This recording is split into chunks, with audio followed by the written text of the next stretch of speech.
Ok guys, so dekat tangan aku ni ada Metanium tahun 2023. Ini ratio 7 Hg lah. Ok, owner hantar ni pada mulanya dia kata ada rasa kasar saja.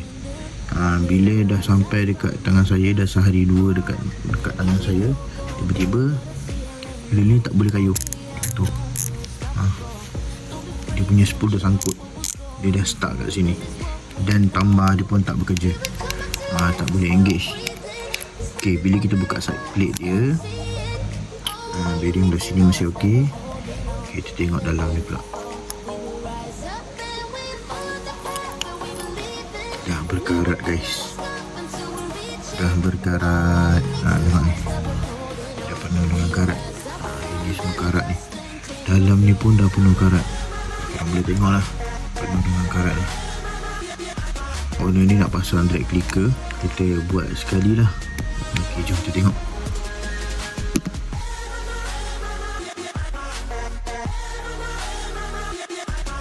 Ok, so dekat sini kita dah jumpa masalah dia. Nampak, bukan pada pinion support dia, tapi dekat pinion dia sendiri dah berkarat. Pinion dia dah berkarat dan tersangkut dekat bearing tu. Ok, so ini maknanya ini dah termasuk dalam rescue operation lah. Kira ini cost repair lah kalau dah jadi macam ni.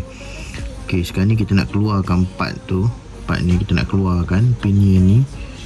Kena berhati-hati sebab ini boleh mengakibatkan kerosakan lah pada pinion kalau tak hati-hati. Ok, jom kita tengok macam mana proses. Ok guys, so start part pun dah keluar.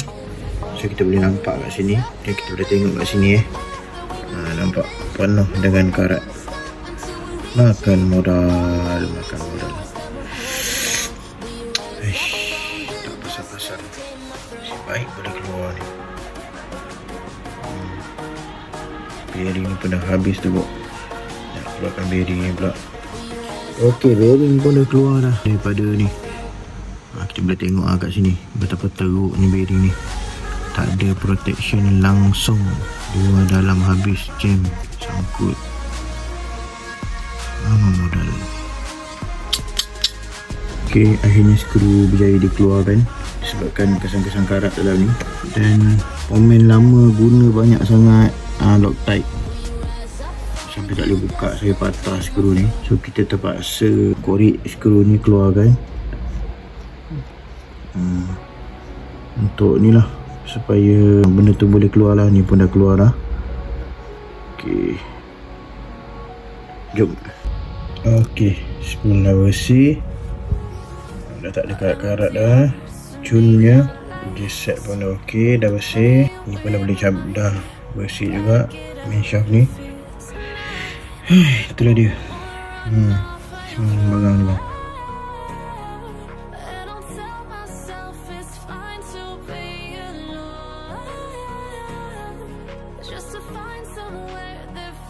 Ok, so kita dah tukar bearing, dan kita dah regrease balik.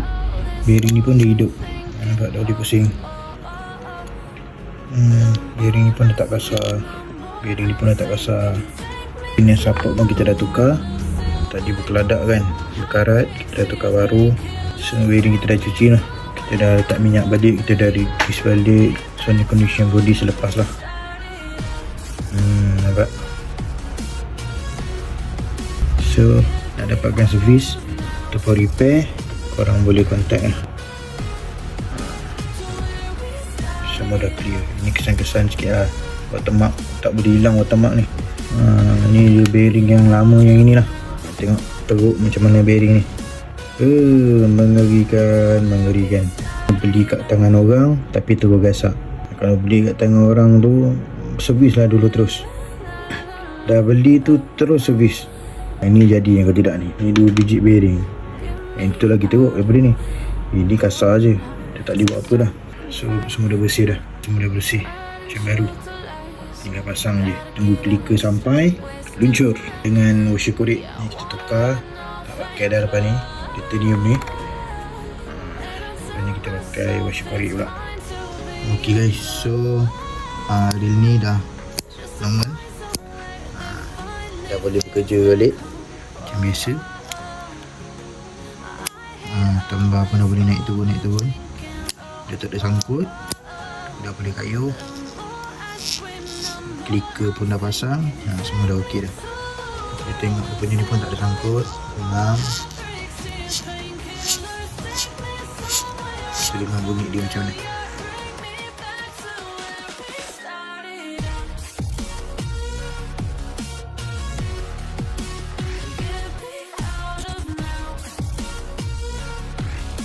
Okay, so ni pun dah siap dah normal.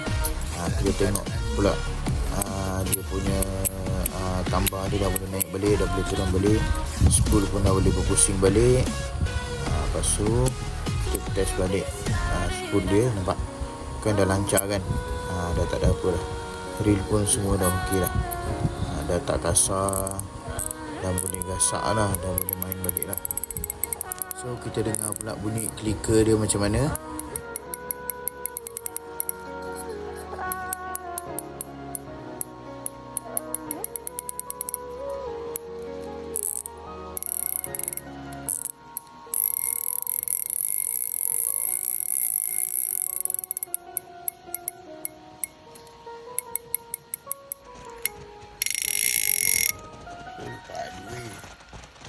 Padui.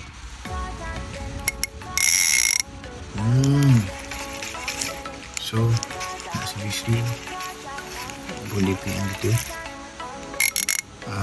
Untuk apa-apa pertanyaan, komen. Dia ni pun dah kerja dengan elok. Okay, semoga warna boleh menggasak terus. Okay, mantap.